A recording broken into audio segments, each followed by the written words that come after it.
నమస్తే. నేను మీ Ashok Kumar. Welcome to our channel.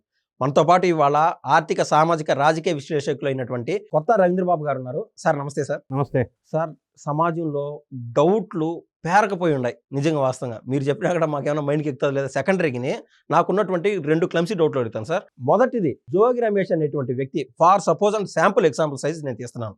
అలాంటి నిందితులు ఎంతమంది అయినా కావచ్చు, పోలీసు వారు అరెస్ట్ చేయడము, ఏదైనా తప్పు చేసినాడని చెప్పి. కానీ రాజకీయంగా బయట నేను తప్పు చేయలేదు, బయటకు వచ్చాను, నారా లోకేష్ నువ్వు రెడ్ బుక్ అనేటువంటి సంచలనమైన వ్యాఖ్యలు చేస్తున్నాడు. అయితే రాజకీయాలకు అతీతంగా జోగి రమేష్ అనే అతను తప్పు చేశాడా, ఒప్పు చేశాడా అని చెప్పి కోర్టు వారి పరిధిలో ఉన్నందున కోర్టు వారు కేసు అయితే కొట్టేలేదు కదా సార్. అంటే ఆయన తప్పు చేయలేదు అని క్లియరెన్స్ ఇవ్వాల. కోర్టు పరిధిలో ఉన్నప్పుడు కూడా ఆయన బయటకు వచ్చి నువ్వు కక్షాపూరితంగా చేసావు లోకేష్, నువ్వు కావాలని ఇరికిచ్చావు, ఈ రకాన మాట్లాడుతున్నాడు.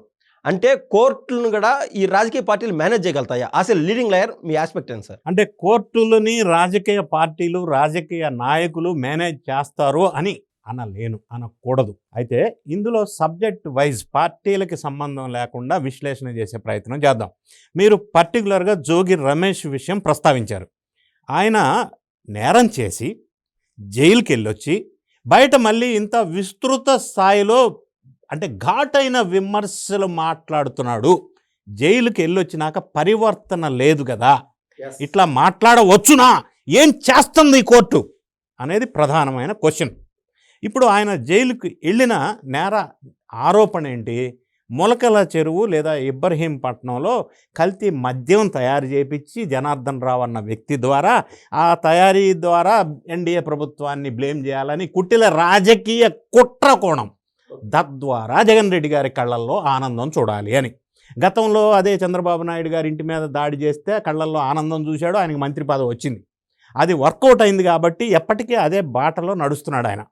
సో ఈ ములకల చెరువు కల్తీ మద్యం వ్యవహారంలో కోర్టు వాళ్ళకి సబ్మిట్ చేసిన దాని డేటా, డాక్యుమెంటరీ సపోర్టింగ్ ఎవిడెన్సెస్ ద్వారా 83 రోజులు జోగి బ్రదర్స్ జైల్లో ఉన్నారు. తర్వాత చివరికి కన్విన్స్ అవ్వటం వల్ల ఆయన 83 రోజుల జైలు జీవితం నుంచి బెయిల్ మీద బయటకు వచ్చాడు. సో ఇప్పుడు ఆయన ఓన్లీ బెయిల్ మీద ఉన్నారు. నంబర్ 1, జోగి రమేష్ కానీ ఎవడన్నా కానీ బెయిల్ ఇచ్చినప్పుడు కోర్టు కొన్ని కండిషన్స్ పెడుతుంది. జస్ట్ లైక్ దట్ బెయిల్ ఇచ్చేసాను పో అని అనరు. అప్పటికి ఆయన నిందితుడు, నేరస్తుడు కాదు. సో నిందితుడికి బెయిల్ ఇచ్చినప్పుడు కండిషన్స్ ఏంటి?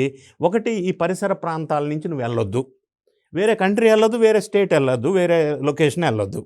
2వది, సాక్షుల్ని ప్రభావితం చేయొద్దు. ఈ కేసులో ఎవరైతే కనెక్టెడ్ ఉన్నారో వాళ్ళని ఇన్ఫ్లుయెన్స్ చేయొద్దు. ఇట్లా కొన్ని కండిషన్స్ ద్వారా బెయిల్ మంజూరైంది. ఈయన కూడా అదే కండిషన్స్లో బెయిల్లో బయటకు వచ్చాడు. ఇప్పుడు మీరు అన్నారు పిచ్చి పిచ్చిగా మాట్లాడుతున్నాడు, ఇష్టపడితే ఎట్ట మాట్లాడతాడండి అంటే మీరు చెప్పింది కరెక్ట్. దీనికి ఈ మాట్లాడిన అందుకే ఆ బెయిల్ క్యాన్సిల్ చేయమని చెప్పి కూడా దర్యాప్తు సంస్థలు కోర్టుని ఆల్రెడీ పిటిషన్ వేసింది. Okay, he is violating the bail conditions కాబట్టి బెయిల్ రద్దు చేయమని పిటిషన్ వేశారు. యువర్ రైట్, ఖచ్చితంగా వేశారు.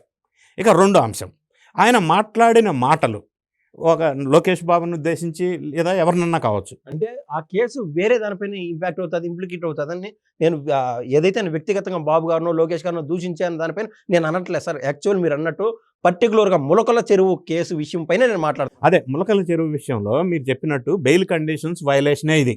ఓకే, ఎందుకంటే కండిషన్స్ మీద ఉన్న అతను కండిషన్స్ అదుపు తప్పితే మళ్ళీ బెయిల్ క్యాన్సిల్ అవుతుంది. అంటే మీరు కావాలని ఇరికిచ్చారంటే అంటే కోర్టు వారు నిస్తేజంగా చూస్తా ఉండాది అని కోర్టు వారి యొక్క పరువు దిగజార్చి కావాలని ఇరికించలేదు. నంబర్ 1.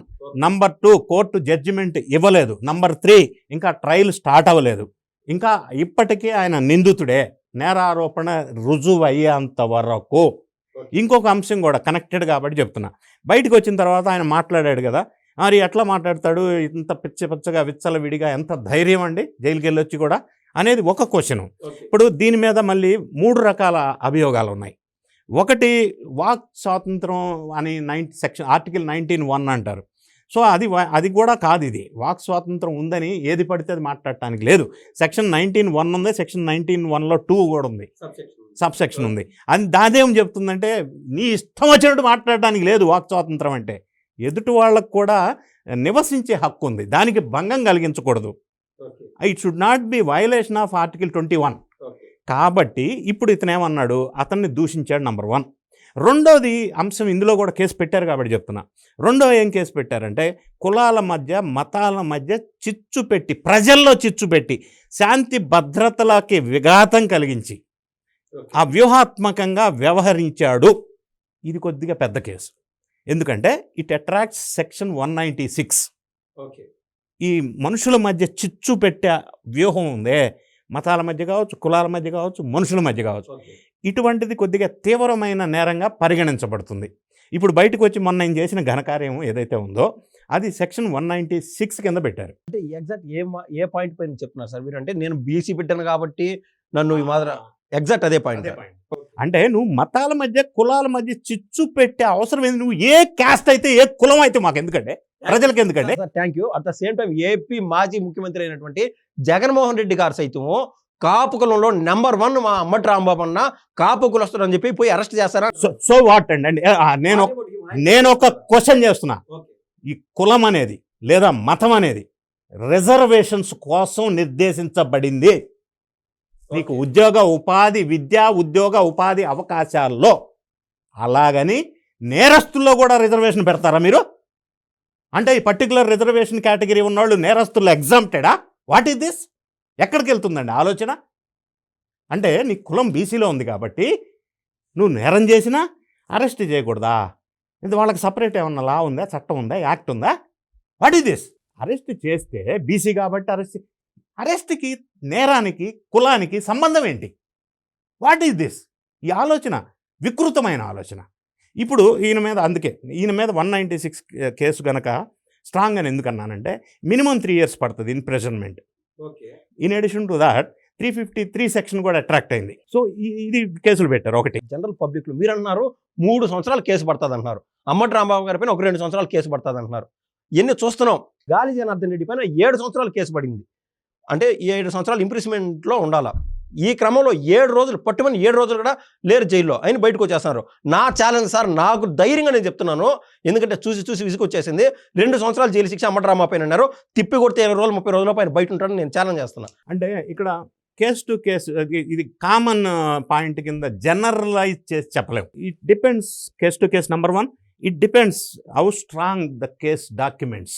ఆ ఫైల్ చేసిన సంస్థ ఎంత స్ట్రాంగ్గా ఇన్పుట్స్ ఇచ్చి ఎవిడెన్సెస్, ఆ file how strong it was, అది డిపెండ్ అవుతుంది.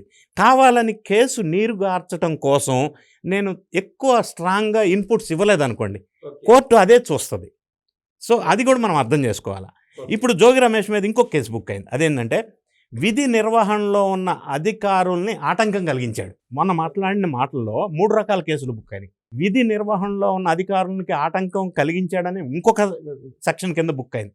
సో ఈ రకమైన కేసులు బుక్ అవుతున్నాయి. ఇంకొక కేసు కూడా బుక్ అయింది. ఈ ఇంటి దగ్గర విధ్వంసం జరిగింది కదా జగన్ రెడ్డి గారి పర్యటనలో. అక్కడ ఆ టైంలో ఈయన జన సమీకరణ చేయటానికి వీల్లేదు. సెక్షన్ 30 అమల్లో ఉంది. జన సమీకరణ చేయొద్దని ఇన్స్ట్రక్షన్ ఉన్నా, సెక్షన్ అమల్లో ఉన్నా, ఈయన జన సమీకరణ చేశాడు కాబట్టి, వైలేట్ చేశాడు కాబట్టి అది ఒక కేసు బుక్ అయింది. అది కూడా బుక్ అయింది. సో అప్రాప్రియేట్ కేసును బట్టి,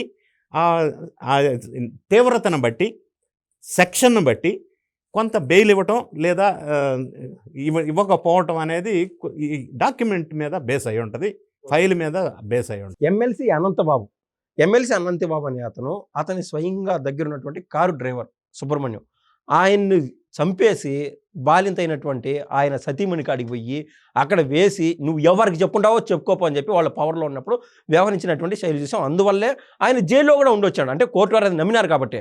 జనరల్గా ఒక మనిషిని ఎవరైనా చంపితే 14 ఏళ్ళు జైలు శిక్ష. నిజంగా సార్ అది చదువుకోకనా ఒకటే కాదు, పబ్లిక్లో ఈ డౌట్స్ ఉన్నాయి. 14 ఏళ్ళు జైలు శిక్ష అయినా ఎవరు చంపితే అని చెప్పి అందరూ భయపడతారు. అనంతబాబుకి ఎందుకు అంత ఫెసిలిటీ? ఆయన ప్రశాంతంగా సునాయాసంగా బయట తిరుగుతున్నాడు. వీడియో కాల్స్లు, సెల్ఫీ కాల్స్లో వీటన్నిటిలో తృప్తిగా ఉన్నాడు. జగన్మోహన్ రెడ్డి గారితో కూడా సెల్ఫీలు తీసుకుంటా నా అంత నాయకుడు లేడు అన్నట్టు వ్యవహరిస్తున్నారు. ఈయనకేం కోర్టులు ఏం చేయవా? అంటే న్యాయ వ్యవస్థలో ఒక వెసులుబాటు ఏంటంటే ఎవరికైనా నిజంగా నేరం చేశాడని క్లియర్గా నిరూపితం అయిన తర్వాతే శిక్ష పడాలా, అంటే అమాయకుడికి శిక్ష పడకూడదు అనే ఒక సెన్సిబుల్ పాయింట్ ఉంది. ఇప్పుడు అనంతబాబు విషయం మీరు ప్రస్తావించారు. ఆయన నేరం జరిగింది, ఎఫ్ఐఆర్ బుక్ అయింది, కేసు పెట్టారు, జైలుకి వెళ్ళాడు, ఇప్పుడు బెయిల్ మీద బయటకున్నాడు. Is also under bail. So ఆయనకి నేర నిరూపణ నిర్ధారణ అవలా. Is also accused, not convicted. Accused అన్నారు. ఇటువంటి అక్యూజ్డ్ అంటే నేను మంచివాడిని, వాడు అశోక్ పలానా చేశాడని ఎవరో అంటారో, నన్ను ఎత్తుకోమని జైల్లో పెడతారా? 30 రోజులు 40 రోజులు ఇష్టానుసారం జైల్లో పెడతారు అక్యూజ్డ్ అయితే మాత్రం? లేదు. ఇప్పుడు అక్యూజ్డ్ అయినంత మాత్రాన ఎవరో కంప్లైంట్ ఇవ్వగానే జైల్లో పెట్టరు. ప్రైమా ఫేసి అంటే ప్రాథమికంగా చిన్నపాటి ఎవిడెన్సెస్ కొంత ఎవిడెన్సెస్ ఉండాలి. దానికే అప్పుడే ఎఫ్ఐఆర్ బుక్ అవుతుంది. ఊరికే నేను చెప్పాను కాబట్టి నిన్ను తీసుకు అట్లా ఉండదు. అట్లా ఉన్నా కూడా కోర్టు వెంటనే పంపించేస్తారు. కొన్ని సందర్భాల్లో ఈ మధ్య జరిగిన ఇన్సిడెన్సెస్లో కూడా అట్లా పంపించారు. సో అది ఉంటుంది న్యాయ వ్యవస్థలో. Thank you. Thank you.